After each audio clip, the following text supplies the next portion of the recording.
episode of Outcasts to Icons. And as always, guys, if you are enjoying the series, please do drop a like on the video. Now, should we do a quick, let's do a quick question of the day. Let's just pick one of these at random. This is a strange one because I'm not really sure how I can answer this, but someone has said this anyway.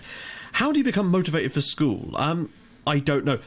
Just to point out, those of you who don't know, I'm 25, so I haven't been at school in 8 years, perhaps. I mean, I suppose sixth form counts. So, yeah, I don't know. I was never particularly motivated by school in the first place, so I'm a terrible example of that. The point is that, you just think that it is worth it in the end, I suppose. There's a lot of slogging involved, but it's better to just get your head down and do it, because in the long run, it is probably worth your while. Basically, that's the best advice. If anyone else has got any advice on how you stay motivated at school, then do let us know in the comments. And as always, guys, if you do have a question for Question of the Day, drop it in the comments with the hashtag QOTD. Now, you can see on the screen right now the same thing that I can see, and that is this. We've been hired as Roma manager. Now, you might remember a little while ago, me saying that I was after the Roma job, and we didn't get it at the time. We ended up going for the Granada job instead. Now, since then, Roma have taken a massive dip. I think they came like 16th last season. In fact, we'll talk about that in a sec, basically. Now, I saw a lot of comments telling me to do this, that, and the other. And, the other job I was interested in. Now, we didn't get the QPR job, as you can obviously tell. But then I applied for the Brøndby job, because I thought, well, Denmark would be an interesting one, because we could probably dominate with Brøndby for a bit and boost our rep. And we also went for the Palace job, which we didn't get. But I applied for the Roma and the Brøndby job at the same time. The Brøndby one came back first, and they did offer me the job. But I delayed it for a week because I did want to see if we could get the Roma job, because I felt like there was a real opportunity to do something there. If we could, I felt there was a real chance for us to get something going if we could do something at Roma. The job came back. We've been offered it, and I decided, yeah, we're going to take it. It's Roma. And I've always had a soft spot for Roma, ever since I went to Rome when I was 13, I think. Still have a Totti shirt, a terrible one that I bought on a market in the middle of Rome. But the point is, I still have it. I usually wear it when I have sunburn, because it's really, really light and lovely. So yeah, there's that. Hopefully that'll bring us some good luck. Now, let me just take a quick drink here, guys. Also, regarding the whole Belgium thing, now, obviously we're going to be doing both, so it's going to be difficult to know which ones to do, but if we've got some important Belgium games, we'll livecom them, and you know how it's going to be. That's basically how it's going to work. Now, I remember in the last episode, I was seeing comments about this, about me saying that they speak Dutch in Belgium. Now, as far as I was aware, the official languages of Belgium are French, Dutch, and German, in terms of what they're actually recognised as official languages. Now, I know Flemish is recognised, but not. I thought Flemish was a dialect of Dutch. That's just what I thought it was, and that's what I spoke to a Flemish guy in a pub in the middle of Antwerp about 8 years ago, because he was teaching me and a friend some Flemish, basically, and that's what he said. So I don't know, I'm just going by what he told me. But there you go, guys. Apologies if I got that wrong. So, let's take a little gander at things. I'm just trying to remember stuff off the top of my head at the moment.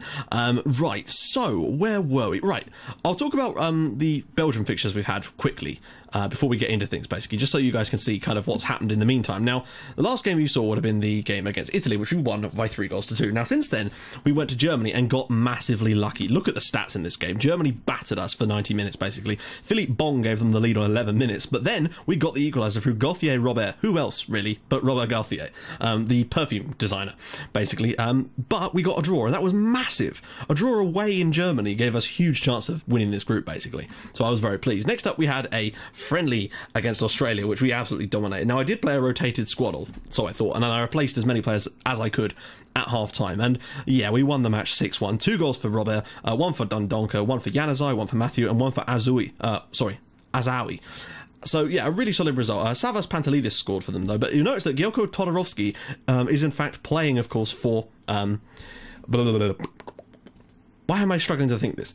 He's playing for South Africa, playing for Australia. Is he still at Hertha Berlin? No, he's at Torino now, actually. He moved to... from Hoffenheim. Jesus, he's actually gone for some quite big money. Well, at least we made Hertha Berlin some money. That's the main thing there. And finally...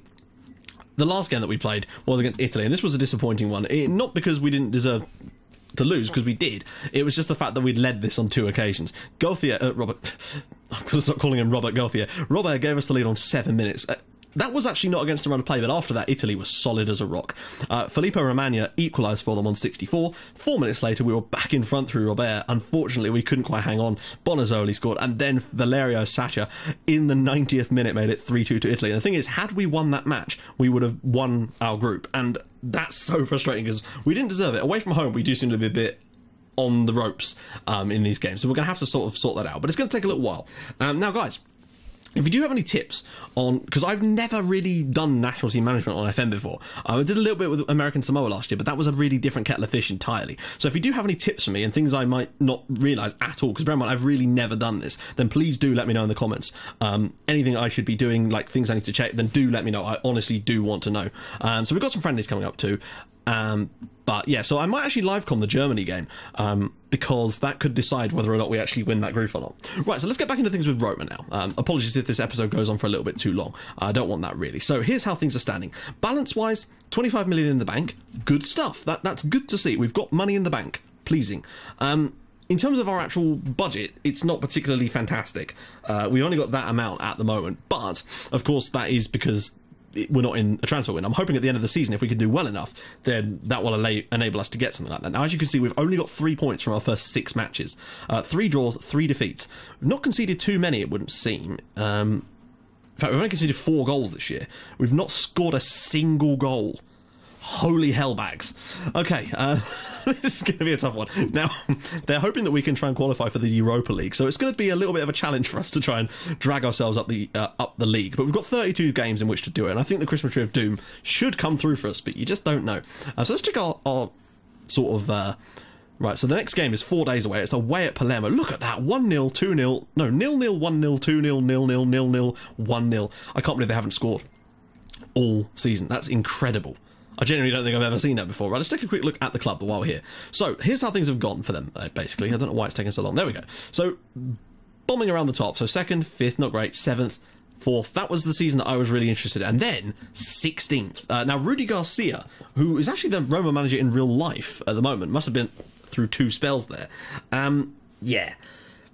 Got the sack, basically. They are rich, though, and they do have a Swedish owner. Now, he has insisted that I try and sign players from his country, which means I might have to try and do a little bit of extra scouting in Scandinavia. And I always like to do that anyway, because there's some quality players there. It's just a question of whether I can find them. But we've got a little bit of extra sort of rep because we are Roma. So let's, well, this is what you all want to see, is the squad. And that's what we all want to see. So let's have a little gander here. That's not really the one I want to see. It's not like... No, there's been some goals, just not in the league. Right, so let's take a little look at the players. Let's do the assistant report. So, top player at the moment is Falcao. Different Falcao, although he's equally as handsome. I think you'll all agree. He's a Brazilian this time. £111,000 a week. He's on a lot of money, but he is an absolute goddess. Goddess? God. Yeah, he's going to be playing so much football for us. He looks unbelievable. Oh, he can play in so many positions. Right, well, you can't, but he can fit in nicely for us. Now, we've also got... Wang Jong-ho, who... Oh, my life, look at that for hair. They love their hair out here. Wang Jong-ho, Yusa, and again, he's another one of those types of players, so 2 very good creative midfielders. We've got Geronimo Garcia. Oh, what a name. And again, with the hair. He will certainly be playing on our left-hand side as our support winger. Yep. Oh, he's pacey as hell. Lovely. What else we got? Andrea Zivkovic, of course. Who else? Serbian people will recognise him, of course. Yeah, well, he's been moved around a lot, hasn't he? Jesus. So there we go, Andrea Zivkovic. Oh, we've got Elvis. Of course we've got Elvis. Guys, I think I'm going to have a lot of fun here with the names. Holy Christ, I am. Alejandro Lorenzo, that's a good sounding name too, but not really anything special. Does have cool hair though, so he'll be suiting us nicely. Oscar Barilla. John Huseta, he sounds Norwegian, yep. Again, another sort of forward-thinking player. Balde Keita, I'm pretty sure he's a real player, isn't he? Yeah. Giuseppe De Laurentiis, that's a nice name as well. Slavi Danchev, possibly Macedonian? No, Bulgarian, apologies. It does sort of tail off quite quickly, though. Hang on, wait. Sorry, I hadn't actually got it listed by that, had I? Catarini, Capra. Sorry, I'm just looking at cool names now. Aquino, me likey. So yeah, there's some decent enough players. Let's take a quick gander at our under-20s. Right, let's see. Ability-wise, currently, obviously, they're not going to be that good. Albin Arapi's out on loan, but let's look at some of the potential players. You know, Arapi, Mate, Galbiati. Ooh, there's some nice players looking. There's some pretty decent looking. I mean, it's hard to tell, really, at this stage. Just take a quick gander at the under-18s. Nothing overly spectacular in there, but... Apart from that name, Gianmarco Wilms Delunto. That is a fantastic... Oh, sorry, I love Italian names. There's some beautiful... They all sound so poetic. I just love them. So yeah, right. That's good. I'm liking the look of a lot of our players for a start. So without further ado, what I'm going to do is I'm going to go and do the usual stuff that you have to do when you join the new clubs, and then we're going to come back and we're going to live com the Palermo game and see if we can get ourselves our first win in charge in our first game and rescue them from this pit of despair. Right, I'll see you guys in a minute. Right guys, we are back on the day of our game against Palermo. So all I've done really is I've put the tactic in, I've set up our corner takers and stuff like that. I've had a little bit of a look around the club. I haven't actually set up any scouting stuff yet, but I'm going to do that in a minute, basically. So yeah, in fact, what I want to do is just show you guys how I scout while we're here and we've sort of got like a clean slate, so to speak. I'll show you how I want to do this because I've been meaning to do this for a while and I figured I'd just show you what I do. So here's what we do. Here is how I have in the past have found players. So whether that be Norman Millington, whether that be Nicola, what was his name? The guy from Red Star. Amazing player, was our top Florentin Toshka. Sorry, right, so here we go. Create a new assignment. This is literally all I do basically. So what we do, I normally go for, well, I say hot prospect. I'll adjust that anyway. I usually go any position. Then what we'll do is we'll adjust this. So potential ability is usually around about here. Sometimes I'll even up it a little bit more. Current ability is not really that relevant for me anyway. I keep this sort of, usually I actually keep it about 19, 20, so somewhere in this sort of range. I ignore the transfer thing. Now I set up the scouting range to be a region. So all I'll do, for example, is like we're going to do Scandinavia right now because that's where obviously they want. Scout duration ongoing.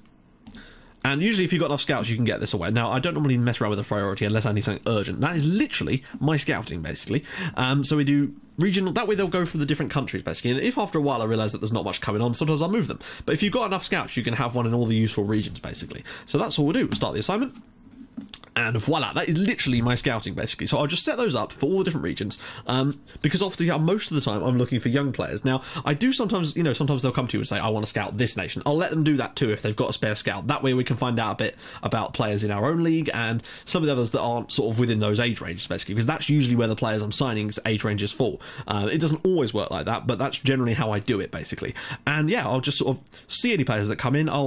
If they look good, I'll scout them further and further and further, and if I really like them, then we'll try and bring them in, basically. And it's very useful, particularly at certain times of the year, when you can pick up some really good players for relatively cheap prices. So that is how I do my scouting, and that is how I do it on all of my saves, basically. Obviously, when I was at Paris FC, it was not when I am at Paris FC, and obviously in some of the smaller clubs here, I've had slightly more difficulty, because obviously sometimes it's limited, but then you just have to do that same thing, limited to within those countries, basically. That's all I have, that's all I do, basically, and I find that over time it works quite well, provided you're patient and you know how to analyse a player when you actually see them pop up on the screen. So there you go. Don't have to really say hot prospect, because the fact is you can change the settings anyway. I just usually go with that because it gives you the best base settings. That's usually what I work with, basically. Don't really care about the particular technique attributes here, so to speak. That is basically what I do, basically. Sometimes I have that set at 4-star if it's a particularly fruitful place like Brazil or Argentina. Those sort of places you don't want it, because otherwise you just get too much trash, basically. So yeah, but in countries like Scandinavia, that's perfect, because you can get some really gem players from the Scandinavian countries. Right, so let's get into things, basically. Today we're playing Palermo. We're going to jump straight in. Also, I'm going to try and see, in the summer, to go and look at maybe trying to bring in someone like Luis to be our front man. It depends on how good we do for the rest of the season with what we've got, but he's the sort of player, because I would like to bring in some players from old clubs. I might even be looking at someone like Todorovsky as well from Hertha. No, not Hertha. Who's he at now? He's actually at Torino, so we would have to do a little bit better to get that to come to fruition, but still, those are the sort of players I'll be looking at bringing in, basically, if we can. So let's do a quick pick. We are missing a few players to injuries. So as you can see, areas where we need to strengthen, immediately obvious, are our wingers. I mean, seriously, obviously they were playing a narrow system before. They had to have been, because if you look, De Laurentiis on the right and Keita on the left are just not good enough. They are the weak link. And Lamantia at right back isn't exactly strong either. Alex Telles is decent. We are missing a couple of players as well. As you can see, Seta and Zivkovic are both out. Annoying, actually, because Zivkovic is a brilliant set-piece man. Now, the team is looking like this. Elvis, Catarini, Capra. Falcao is actually dropping slightly further back because he can play there too, apparently. Alex Tellers, Barilla, Lorenzo, and of course in goal, Brignoli.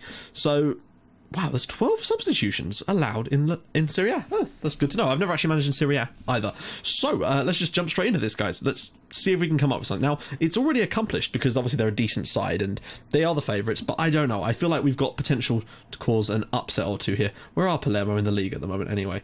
They're 6th. They've got 9 points from the first 6 games, but a win today could potentially take us out of the relegation zone. It would be a tough one, though. I'm not expecting miracles immediately, but I just want to see some...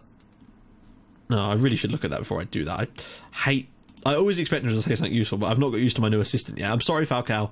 Calm down. Right, let's see what we can do today. I just want to see something better. I want to see us score a goal. We've not scored a goal in 6 league matches this season. That is an unbelievable record of goal scoring, or lack thereof, basically. This is not the easiest one to come straight into. There we go. Cleared away, but it's come down to Prangrazio Vera around the corner. Payet, what a save there. Don't let him score from there. What a save that is in the end from Brignoli. Palermo have started strong. We're getting a lot of possession, which is fine. We just need to turn it into something. It could take a little while for us to settle down into this tactic. It doesn't always, actually. If you recall, we actually beat one of the best teams in the second Bundesliga with Hertha in our first game. I think it was Kaiserslautern. We won like 4-1 away from home with our first game in charge. So obviously there's something to it. Here we go. Fullback coming inside here. What a strike that is there from De Laurentiis. Is not the fullback, is he? Apologies. I'm going to have to learn the names a little bit more. Lamantia out on the left-hand side here now. Ball across. Capria. Oh, great goal. Capra. That is a fantastic goal from Simone Capra. Palermo 0, Roma 1, and that, ladies and gentlemen, is the start that we needed to get ourselves back on level footing in this league. And, I feel like this was the perfect job in some respects, because they are nowhere near as bad as their position would suggest. 16th last season was ridiculous, and I think this team's got a lot more to give than finishing that low, personally. I think there's a lot to come from them. Yeah, and that would give us 6 points in 7 games, and suddenly we'd be... Oh, thank God, Pangrazio is one of their players. We've actually started to come into this game quite nicely now. Look at this. Possession, pass, everything is going very, very well at the moment. But Caceres now flying down the field here for Palermo. Oh, Lorenzo's flown through him. Go on, get there, get there, get there. There we go. Barrile getting pulled out of position slightly there, but he's managed to find Keita. So it's the wing areas where we're definitely going to need to look to strengthen, I think, in the summer. That's the most important part of this team at the moment. Those wide positions, and this system does require quite a bit of pace down the wing, so that is an area we're going to have to look to in the summer, definitely, and probably most of the money we do get, if we get any. Elvis, and Capra should have made that 2-0. That was a golden opportunity for 2-0. Now Udinese are actually beating Pescara, so it could... Okay, Samuel Lotta is a little bit... Oh, wait, no, shit. Hate that one. Not much I can really do about that. We're fairly evenly matched in this one. They've had a couple... Well, they've had a single shot more overall. But it looks like half-time. We've had more clear-cut chances, though. Possession's solid. Pass completion solid. I'm, on the whole, pleased. But considering that they're 6th in the league, I don't quite know where we need to finish in order to get in the Europa League. I know where we have to finish if it was nowadays, but I don't know quite what's happened to all the, the league coefficients. So for all we know, it could be 6th or it could be 8th. You just don't know. It wouldn't be 8th, though, would it? 7th, maybe, potentially. I really don't know. So we'll have to see. That's basically... I'll have to take a little look at that in a bit. Capra, he looks like a solid player, actually. De Laurentiis, can he run another corner for Elvis? He can. Catarini cuts inside, a great strike, and it is 2-0 to Roma. Palermo 0, Roma 2, Riccardo Catarini. We hadn't scored a single goal in our first 6 league games this season. We come in, put the Christmas tree of doom in, and suddenly everybody's happy. And there you go, Catarini bending one in there. Wow. Both of our sort of created attacking midfield players have looked solid as a rock today, and Falcao has been a bit understated today, has to be said. He's not done anything noteworthy, but maybe he's just holding that position, and that's I'm quite happy for him to keep doing that, basically. Here we go again.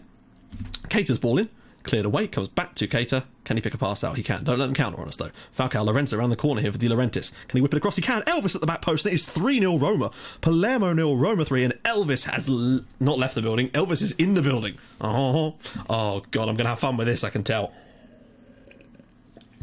Lovely ball across from De Laurentiis, Elvis at the back post, and it is 3-0 to Roma. Wow. A little bit unfair, I'd say. 3-0 is a little bit flattering on us. I love having so many substitutions to choose from. This is glorious. This is like substitution heaven. Right, we're going to bring on Vicente. I'm going to have to learn who's good and who's not good at the moment. Oh dear. Oh dear. Wang Jong-ho, he's back, but he is not back, if you know what I mean. So, what about Haji? Oh, he's even worse. Okay, we're going to have to learn a little bit. Viviani, perhaps? Oh, wow, okay. We're lacking players at the moment. That's clearly the thing. Squad depth is not Roma's strong point just yet. De Laurentiis has played fantastically well. Who's played the worst? Keita on the left-hand side, but have we even got a left-sided winger? Wow, we really do need to strengthen the wings. In fact, I may even have to do that in January. That's how desperate this team is. Right, okay. It's going to take me a little while to learn who's good and who isn't, basically. That's what I'm going to put that out there right now. I'm going to bring on Marinelli for Lorenzo, and I'm going to bring on Mazzoni for De Laurentiis. Just because I don't really know what to do at the moment. But we're 3-0 up, and here's a chance to experiment a little bit. We scored 3 goals in the first sort of power of our first match in charge, considering we hadn't scored for 6, and Elvis has picked up a knock. That is not good. Is it a jailhouse knock? Viviani, let's see.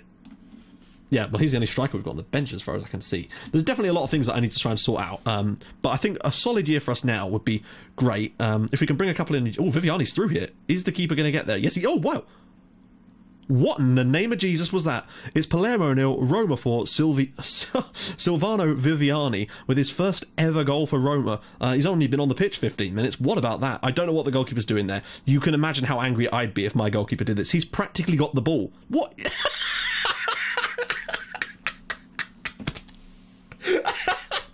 I'm sorry. That's fantastic. Oh, if that happened to me, I would probably be throwing things out the window, so I'm not going to laugh too much more than that. But there you go. It's Palermo 0, Roma 4. What a first game in charge. Go on, and a clean sheet as well. We're up to 17th with that. We've wiped out our negative goal difference. What a performance that is. Now then, that was just glorious. Elvis with 2 assists and a goal. I don't think you can ask for much more than that, really. That is just truly brilliant. We're still only 17th in the league, but, you know, only 13 points off the top, and not that far behind the teams that potentially could be in those Europa League spots, which I'm now going to try and find out what those spots actually are. I do apologise if this episode's gone on for a little bit longer than usual. I do hope you understand why that is the case. Now, let us have a little gander at kind of what's been Guanin. I've just said Guanin. Can't help myself, can I? Right, we'll ignore that for now. I'm just going to see if I can remember what the hell I was doing. Oh, here we go. History, is it rules? It's rules, isn't it, we're looking at? So,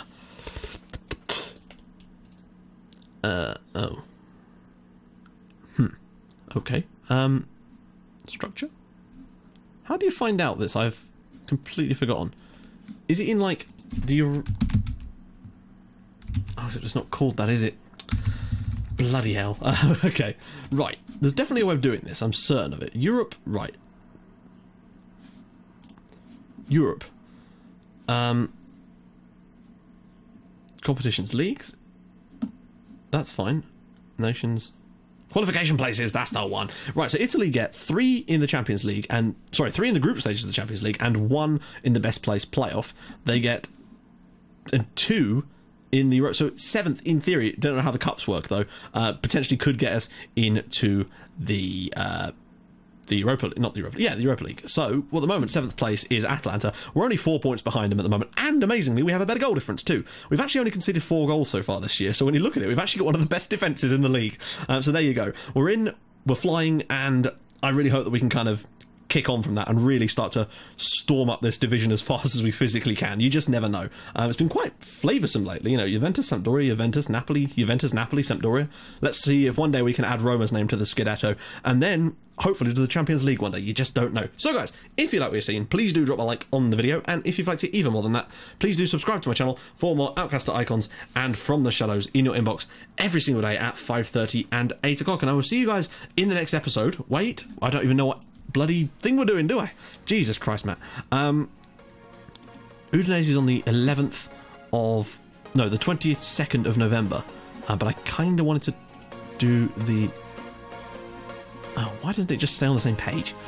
Let's see, Germany is on the 17th. Actually, it's going to be the Germany game with Belgium, because I think that'd be a little bit interesting to do that one, because it's quite important. So we're going to live com the Germany game with Belgium, so expect sparks. So I'll see you guys in the next episode. Thanks for watching. Bye bye.